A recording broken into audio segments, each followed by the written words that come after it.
Assalamualaikum warahmatullahi wabarakatuh.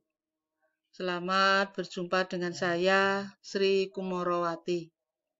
Ayo belajar IPA. Pada kesempatan kali ini, kita akan membahas tentang kultur jaringan. Kultur jaringan disebut juga dengan kultur in vitro. Adalah suatu metode untuk memperbanyak tanaman dari bagian sel, jaringan, atau organ dalam lingkungan yang terkendali, sehingga bagian tanaman tersebut beregenerasi menjadi tanaman lengkap.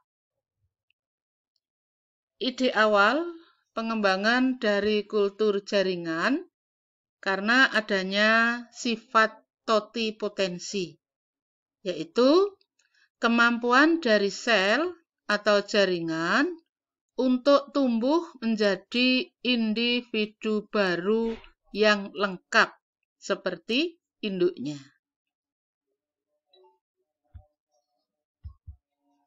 Kita perhatikan gambar berikut. Ini sedang menyiapkan alat dan bahan yang akan digunakan untuk kultur jaringan.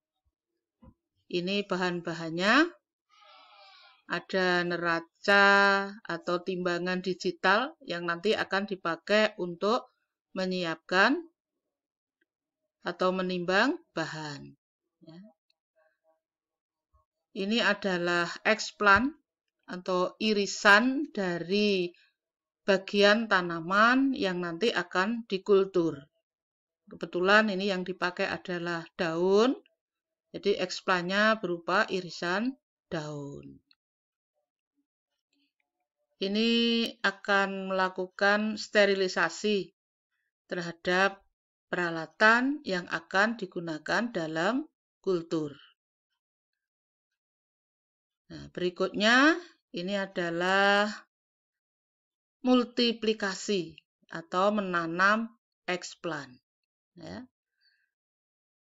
Explant yang ditanam selanjutnya diletakkan di rak, lalu diamati pertumbuhannya. Bila ada kontaminasi dari bakteri atau jamur, itu harus segera dipisahkan. Berikutnya ini adalah pemindahan plantlet.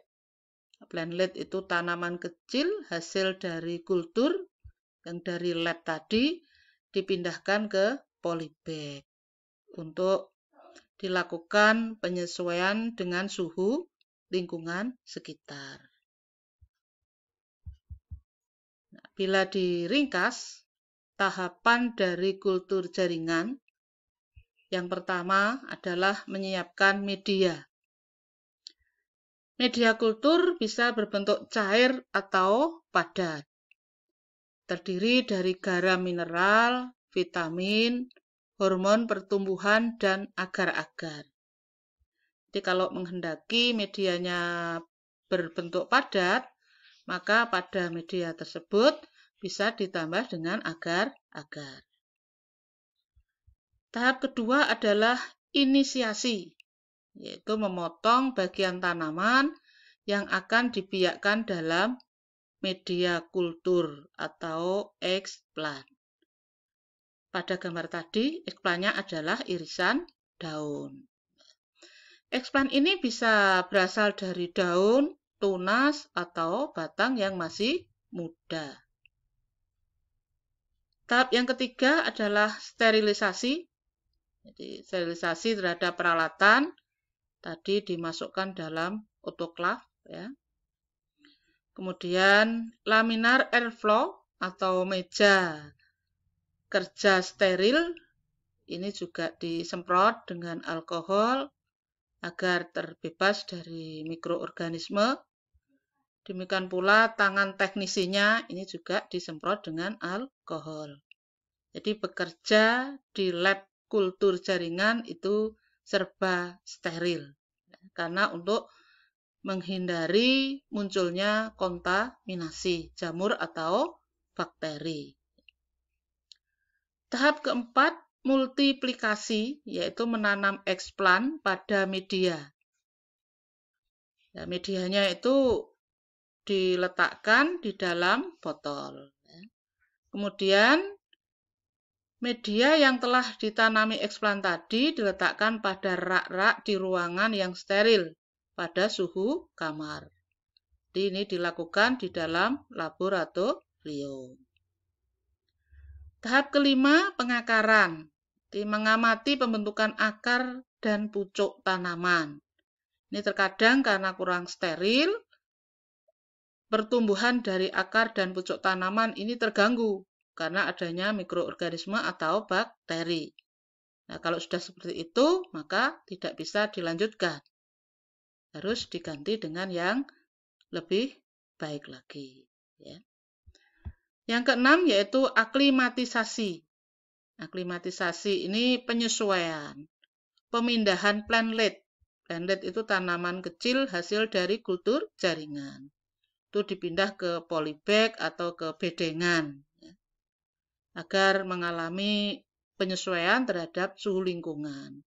Nanti kalau akarnya sudah kuat, bisa dipindah di sawah atau lahan yang diinginkan. Apa saja kelebihan dan kelemahan dari kultur jaringan? Kultur jaringan sebagai bioteknologi modern ini tentu memiliki banyak kelebihan. Ya. Karena dengan teknik kultur jaringan, kita bisa memperoleh bibit secara cepat dan banyak. Jadi bisa kita bayangkan, satu tunas pisang itu kalau dibuat eksplan, dipotong-potong, bisa menjadi ratusan. Ini kalau dikultur, nantinya akan menghasilkan ratusan tunas pisang. Yang kedua, tidak tergantung musim. Bisa dilakukan kapanpun, karena pelaksanaannya di laboratorium. Sehingga tidak tergantung cuaca, suhu, dan sebagainya. Suhu bisa dikendalikan kalau di lab. Yang ketiga, sifat bibit sama dengan induknya. Jadi ini termasuk perkembangbiakan vegetatif, sehingga sifat bibit sama dengan induknya. Yang keempat, ukuran dan umur bibit cenderung seragam, ya, karena dibuat secara serentak. Dan yang kelima, bibit bebas hama dan penyakit. Karena kalau sampai ada hama atau penyakit, dia tidak akan tumbuh saat dikultur. Namun demikian, kultur jaringan ini juga memiliki kelemahan. Ya, karena dilakukan di laboratorium, tentunya memerlukan biaya operasional dan fasilitas produksi yang mahal. Ini tidak mungkin terjangkau oleh petani kecil. Ya. Yang kedua, membutuhkan tenaga kerja yang khusus dan terampil. Ini perlu teknisi di laboratorium ini. Dan yang ketiga, harga bibit kultur jaringan ini biasanya lebih mahal. Itu yang bisa kita bahas tentang kultur jaringan. Kalau ada pertanyaan, bisa ditulis di kolom komentar. Terima kasih, semoga bermanfaat. Wassalamualaikum warahmatullahi wabarakatuh.